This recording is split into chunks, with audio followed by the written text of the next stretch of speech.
Hello friends, आज के हमारे इस वीडियो का टॉपिक है deletion of node from start of doubly linked list. ये हमें डबली लिंक्ड लिस्ट गिवन है। अब हमें नोड कौन से डिलीट करनी है? जो इसकी फर्स्ट नोड है, बिगनिंग नोड को हमें डिलीट करना है। तो let the name of algorithm is DELBEG, deletion at beginning. क्या क्या हमें गिवन है? हमें हर नोड के इंफॉर्मेशन गिवन है, हमें सारे फॉरवर्ड पॉइंटर्स गिवन है, हमें सारे बैकवर्ड पॉइंटर्स गिवन है। तो इन्फो, फॉरवर्ड, बैकवर्ड। फर्स्ट हमें गिवन है that contains the address of first node. Last हमें पता है that contains the address of last node. और अवेल, जहां पर जो भी नोड हम डिलीट करते हैं तो वो नोड कहां जाकर स्टोर होगी? अवेल लिस्ट में। तो हमें अवेल लिस्ट गिवन है। तो सबसे पहला स्टेप, जैसे कि इंसर्शन के केस में हम ओवरफ्लो चेक करते हैं, तो हमें पता है डिलीशन के केस में सबसे पहले हम चेक करेंगे अंडरफ्लो कंडीशन। मींस क्या लिंक लिस्ट एम्प्टी तो नहीं है? अब हमें एक नोड डिलीट करनी है, अगर लिंक लिस्ट ही एम्प्टी है तो हम कुछ भी डिलीट नहीं कर सकते। तो सबसे पहले हमें अंडरफ्लो चेक करना पड़ेगा। तो सबसे पहले हमने चेक किया first is equal to null. अगर फर्स्ट ही नल के इक्वल है, यानी कोई भी नोड इस लिंक लिस्ट में नहीं है, so if first is equal to null then write underflow and exit। तो अगर फर्स्ट नल है तो क्या लिखेगा? अंडरफ्लो, और वहीं से एल्गोरिथम से हम बाहर आ जाएंगे, एग्जिट कर जाएंगे। अगर फर्स्ट नल नहीं है तो हमने क्या किया? Set ptr is equal to first। तो फर्स्ट किसे पॉइंट आउट कर रहा है? इस नोड को। इस नोड को हमने एक नया नाम दे दिया, दैट इज ptr। ये नेम हमने इस नोड को क्यों दिया है? क्योंकि बाद में हम इस नोड को कहां इंसर्ट करेंगे? अवेल लिस्ट में।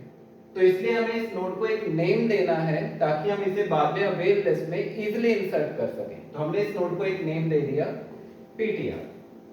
Then if first is equal to last, तो अगर फर्स्ट और लास्ट दोनों इक्वल हैं, if first is equal to last, यही फर्स्ट है और यही लास्ट है, तो first is equal to last का मतलब क्या होता है डबल लिंक लिस्ट में? कि सिर्फ और सिर्फ हमारे पास एक ही नोड है, सिंगल नोड है।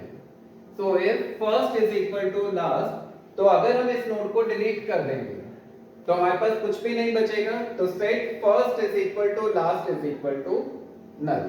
तो अगर लिंक लिस्ट में एक ही नोड है तो उसके बाद क्या होगा? डिलीट होने के बाद फर्स्ट भी नल हो जाएगा और लास्ट भी नल हो जाएगा। एल्स अगर फर्स्ट और लास्ट इक्वल नहीं है, यानी फर्स्ट एक अलग नोड है, लास्ट एक अलग नोड है, तो क्या होगा? First is equal to forward of first. First के अंदर क्या आ जाए? Forward of first. ये जो फर्स्ट था, ये किसे पॉइंट आउट करें? जब ये नोड डिलीट हो जाएगी तो उसे किसे पॉइंट करना है? इस नोड को। और इस नोड का एड्रेस कहां पर पड़ा है? इस पॉइंटर में, that is forward of first, जो फर्स्ट का फॉरवर्ड पॉइंटर है। तो फर्स्ट के अंदर आ जाए first is equal to forward of first. तो यहां से जो है फर्स्ट किसे पॉइंट आउट करेगी? इसे पॉइंट आउट करेगी। तो first is equal to forward of first. Back of first is equal to null. अब फर्स्ट नोड कौन सी बन गई है हमारी? ये बन गई है। और अब इसका back pointer back of first, यहां पर क्या आ जाए? नल, क्योंकि ये नोड डिलीट हो चुकी है। तो अब इसका बैक पॉइंटर जो है वो क्या हो जाएगा? नल हो जाएगा। तो back of first is equal to null.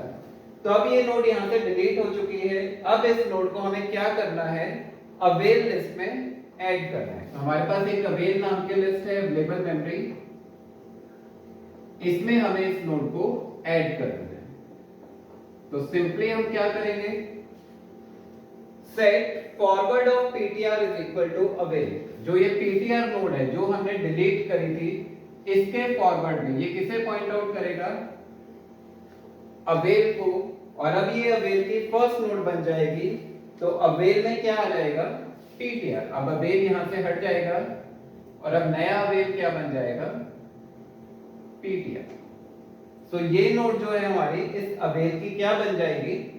First node बन जाएगी। So this is the procedure to delete node from beginning of doubly linked list। Thank you.